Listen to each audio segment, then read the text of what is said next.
Hello විසේකාර ජනතාවා. මම තමයි ඔයාලගේ මහාචාර්ය ෆ්‍රීකී. ඉතින් අදත් මාත් එක්ක ඉන්නවා මගේ හරිම හිතුවක්කාර හැමදේම දැනගන්න ආස කියුරියස් කැන්ඩි. අපි දෙන්න අද ඔයාලට ආරාධනා කරන්න යන්නේ ඇඟේ ඇතුලේ තියෙන රහස්ම පිස්සුම පාතියකට. ලෑස්තිද? කියුරියස් කැන්ඩි මොකක්? ඉන්න මගේ ඇඟේ ඇතුලේ මටත් හොරෙන් පාටියක් දානවද? ඒ මොන වල් වැඩක්ද? මහාචාර්ය ෆ්‍රීකී. හහහා. කැන්ඩි. ඔයාගේ ඔළුව යන්නෙම වෙන පැත්තකටනේ. නෑ. මේක ඊට වඩා ගැඹුරු දෙයක්. මේක නොනවත්වා යන මහා කෙලියක්. අපේ සෛලය ඇතුලේ වෙන මහා රඟුමක්. මහාචාර්ය ෆ්‍රීකී ඉතින් මේ මුළු කතාවම පටන් ගන්නේ ඈතට ගිහින් 16 සිසිපාදි විතර. රොබර්ට් හුක් කියලා හාදියේ හිටියා. මෙයා තමයි මේ සීන් එකේ ඔරිජිනල් හොරපූසා. එයා තමයි මුලින්ම කිරල කෑල්ලක් අරගෙන ඒකේ තිබ්බ මේ කුඩා කාමර, ඒ කියන්නේ සෛල දිහා හොරෙන් බැලුවේ.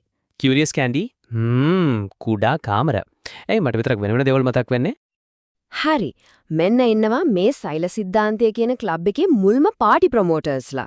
1830 ගණන් වල ශ්ලයිඩන් සහ ශ්වාන් කියලා දෙන්නෙක් කිව්වා හැම ජීවියෙක්ම හැදලා තියෙන්නේ මේ පාටි රූම්ස් වලින් කියලා.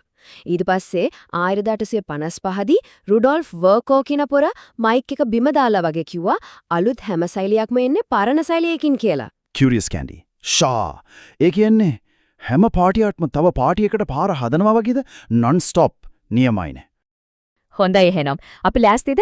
දැන් යමු මේ සත්තු සෛලය කියන සුපිරිම පිස්සු නයිට් ක්ලබ් එක ඇතුළට ටුවර් එකක්. අපි කෙලින්ම යමු වෙල්වෙට් රෝප් එක පහු කරගෙන ඇතුළට. මහාචාර්ය ෆ්‍රීකී මේ ඉන්නේ ප්ලාස්මා පටලය. නැත්තම් සරලවම ක්ලබ් එකේ බවුන්සර්. කාවද ඇතුළට ගන්නෙ, කාවද පයින් ගහලා එළියට දාන්නේ කියලා තීරණය කරන්නේ මෙයා. හරිම තෝර බේරාගෙන තමයි වැඩ. කියුරියස් කැන්ඩි. අම්මෝ මටත් මතකයි දවසක් මාව බවුන්ස් එකෙන් නම් හිටුවා. හැබැයි ඉතින් යානම් මෙච්චර තොර හිටියේ නෑ. මහාචාර්ය ඊළඟට සෛල ප්ලාස්මය. අපි මේකට කියමු වෙව්ලන ජූස් එක කියලා. මේක තමයි සෛලේ දාඩිය දාගෙන නටන ඩාන්සින් ෆ්ලෝ එක. ඔක්කොම ඇක්ෂන් වෙන්නේ මේ ජෙලි වගේ තියෙන දියරේ. ජෙලි වගේ දියරයක්. හරිම රසවත් වචන ටිකක් නේ ඒක. මහාචාර්ය ෆ්‍රීකී ක්ලබ් එකේ මැදින්ම තියෙන VIP ලවුන්ජ් එක තමයි න්‍යෂ්ටිය. අපේ භාෂාවෙන් කියවොත් සෛලේ ඩැඩි. මුළු ජානමේ සැලස්මම තියෙන්නේ මෙයා ගාව. සම්පූර්ණ කන්ට්‍රෝල් එක මෙයාගේ අතේ. කියුරියස් කැන්ඩි සෛලේ ඩැඩි. මම නම් ඒ නමට හරිම ආසයි. මහාචාර්ය ෆ්‍රීකී දැන් හමු වෙන්න මයිටොකොන්ඩ්‍රියම.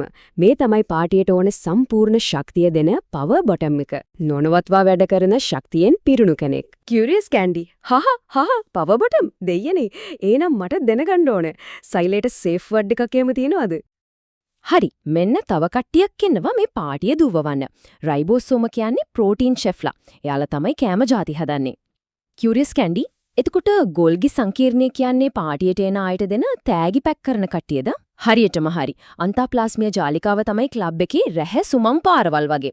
බඩුව හෙට මෙහෙට ගෙනියන්නේ ඒකෙන්. මහාචාර්ය ෆ්‍රීකී දැන් අපි බලමු පාටි වර්ග දෙකක් අතර තියෙන ෆේස් ඔෆ් එකක්. එක පැත්තකින් පිස්සු සත්ව නිවාස පාටිය. අනිත් පැත්තෙන් ටිකක් විනයක් තියෙන ශාක බලකොටුව පාටිය. කියුරියස් කැන්ඩි මම නම් ටීම් ඇනිමල් සෙල්. බිත්ති නෑ. නිදහසාත්මයක්. ඕනම විදිහට හැඩ ගහෙන්න පුළුවන්. ඒකනේ ගතිය. මහාචාර්ය ෆ්‍රීකී එවුනාට කැන්ඩි ශාක සෛලයේ තියෙනවා ලොකු පූල් එකක් වගේ රික්තකයක්. කියුරියස් කැන්ඩි ඒකට කමක් නෑ. හැඩේ හතරස්නේ. නිදහස තමයි වටින්නේ මහාචාර්යතුමා. හැබැයි ලොකුම වෙනස තමයි අර ලොකු ලස්සන සෛල බිත්තිය. ඒක හදලා තියන්නේ සෙලියුලෝස් වලින්. ශාක වලට හැඩර ලැබෙන්නේ ඒකෙන්. ඒක හරියට අනවශ්‍ය නෝන්ජල් කට්ටිය එළියේ තියන්න හදපු ගඩොල් තාප්පයක් වගේ. කියුරියස් කැන්ඩි බලකොටුවක් කිව්වේ එකයි එනම්. හරි දැන් තේරුණා. හරි. දැන් අපි කතා කරමු සෛල බෙදීම ගැන. මුලින්ම ගමු අනෝනයන. මම නම් මේකට කියන්නේ Tamanටම ආදරය කිරීමේ උපරිම ක්‍රමය කියලා. මහාචාර්ය ෆ්‍රීකී මේ සෝලෝ ඇක්ට් එක වෙන්නේ මෙහෙමයි. මුලින්ම Tamanගේ ජානමේ ප්ලේලිස්ට් එකේ පර්ෆෙක්ට් කොපි එකක් හදා ගන්නවා. ඊට පස්සේ ඒ කොපි ටික ඩාන්ස් ෆ්ලෝ එක මැදට ගෙනල්ලා ලස්සනට ලයින් අප් කරනවා. ඊළඟට දෙපැත්තට ඇදලා වෙන් කරනවා. අන්තිමට බූම් මුළු ක්ලබ් එකම දෙකට කඩලා එක වගේම තවත් පාටි දෙකක් පටන් ගන්නවා. කියුරියස් කැන්ඩි වව් ඒ කියන්නේ Tamanවම ක්ලෝන් කරගෙන අල්ලපු ගෙදරත් තව පාටියක් දානවා වගේනේ. සෛලවල සෙල්ෆ් කෙයාර නම් උපරිමයි. හැබැයි මේක මතක තියාගන්න අනුනණය කියන්න හරියටම එකමගේ කොපි හදන එක. ඒක වෙන්නේ ඇඟේ වර්ධනයටයි සෛල අලුත් වඩියා කරන්නයි බබාලා හදන සීන් එකක් නෙවෙයි යොන්දේ. මහාචාර්ය ෆ්‍රීකී දැන් තමයි නියමම වැඩේ තියෙන්නේ. අපි බලමු සෛල කොහොමද ආදරණීය බබාලා හදන්නේ කියලා. ඒ කියන්නේ ශුක්‍රාණු ඩිම්බ වගේ දේවල්. මේකෙදි නා ඔක්කොම කලවම් කරලා තමයි වැඩේ වෙන්නේ. මහාචාර්ය ෆ්‍රීකි මේ යුගනටම වෙන්නේ මෙහෙමයි. අම්මගේ තාත්තගේ ජානමය ප්ලේලිස්ට් ඒ කියන්නේ වර්ණ දේහ එකට ජෝඩු වෙලා ට්‍රැක්ස් ටිකක් මාරු කරගන්නවා. පළවෙනි බෙදීමේදී ඒ ජෝඩු වෙන් කරනවා.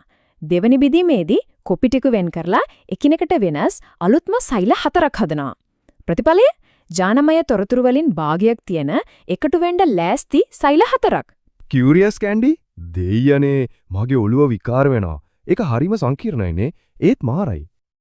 මහාචාර්ය ෆ්‍රීකි. ඉතින් කැන්ඩි කියන්න බලන්න. මොකද වැඩියම ෆ්‍රීකි වෙඩේ. තමන්ගේම පර්ෆෙක්ට් කොපියක් හදනව නේද? එහෙම නැත්නම් ඔක්කොම කලවම් කරලා අලුත්ම දෙයක් හදන ඕන නේද? කියුරියස් කැන්ඩි. මම හිතන්නේ ඌණනේ තමයි. ඒකේ තියව පොඩි අවුලක්, නිර්මාණශීලී බවක්. කොපි පේස්ට් වැඩේට වඩා ෂේක් ඇන්ඩ් ස්ක්‍රැම්බල් තමයි මගේ ටයිප් එක. හරි, එහෙනම් කැන්ඩි, ඔයාලට පුළුවන් ද අපි පාවිච්චි කරපු අමුතු වචන වලින් මේ සම්පූර්ණ ටුවර් එකේ පොඩි සාරාංශයක් දෙන්න? බලමු. හරි, මං try එකක් දෙන්නම්. දොර කන්ට්‍රෝල් කරන්නේ බවුන්සර්. VIP එකේ නම් මුළු ෂෝ එකම දුවන්නේ සයිලේ ඩැඩි. පාටියට ශක්තිය දෙන්නේ අර පවර්. මහාචාර්ය ෆ්‍රීකී පවර් බොටම් කැන්ඩි දෙයනේ පවර් බොටම්. අනුනේනේ කියන්නේ තනියම නටන්නේ තමන්වම කොපි කරන එක. ඌණනේ කියන්නේ පාටි පටන් ගන්න අලුත් 4 දෙනෙක් හදන එක. කොහොමද? හරි නේද?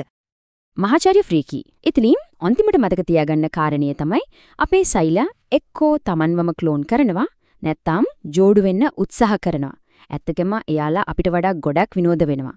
කියුරියස් කැන්ඩි. ඒකනම් සිරාම කතාව. සහතිකය ඇත්ත.